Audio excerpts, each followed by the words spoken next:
Shalom, perkenalkan nama saya Irena Selma. Saya dari kelas PKK 5 semester 4. Di sini saya akan membacakan hasil resume saya yang pertemuan yang keempat. Misi Katolik pada masa kolonial Belanda. Misi Katolik pada masa kolonial Belanda Indonesia memiliki dinamika yang cukup kompleks karena dipengaruhi oleh kebijakan politik Belanda, peran tarekat misionaris, serta interaksi dengan masyarakat lokal dan agama-agama yang sudah ada. Berikut beberapa poin utama mengenai misi Katolik pada masa kolonial Belanda. Yang pertama itu awal misi Katolik di Indonesia.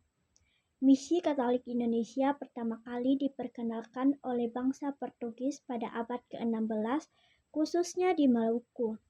Namun, setelah Belanda menguasai Nusantara dan VOC melarang penyebaran agama Katolik, misi ini mengalami kemunduran.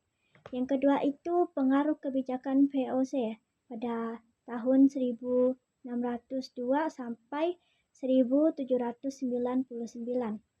VOC adalah perusahaan dagang Belanda yang berorientasi pada keuntungan ekonomi dan mendukung agama Protestan, sehingga Katolik mengalami represi. Banyak umat Katolik yang dipaksa berpindah ke Protestan atau menjalankan iman mereka secara sembunyi-sembunyi. Pastor Katolik dilarang berkarya secara terbuka dan gereja-gereja Katolik ditutup atau diubah menjadi gereja Protestan. Yang ketiga itu pemulihan misi Katolik di era pemerintahan kolonial Belanda. Setelah VOC dibubarkan dan Hindia Belanda menjadi koloni resmi Kerajaan Belanda, kebijakan lebih toleran terhadap Katolik mulai diterapkan. Pada tahun 1807, Raja Louis Napoleon mengizinkan kembali misi Katolik di Hindia Belanda. Dan pada tahun 1846, Prefektur Apostolik Batavia didirikan untuk mengatur misi Katolik di Indonesia. Yang keempat itu peran tarekat misionaris.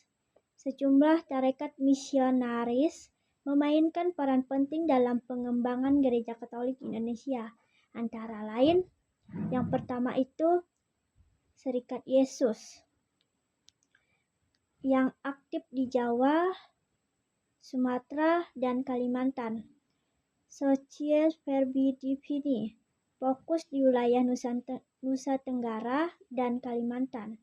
Yang ketiga itu kongregasi misi, yaitu mengembangkan pendidikan dan pastoral di berbagai daerah.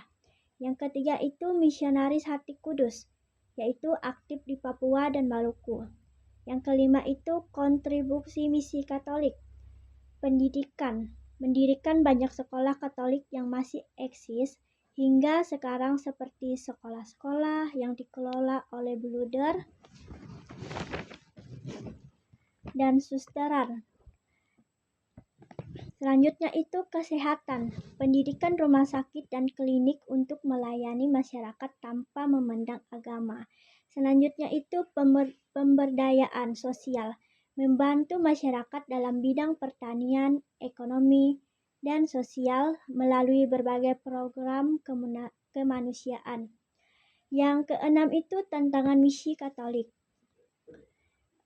Yang pertama, resistensi dari pemerintah kolonial, terutama pada awal periode VOC. Yang kedua itu persaingan dengan Protestan yang lebih mendapat dukungan dari Belanda.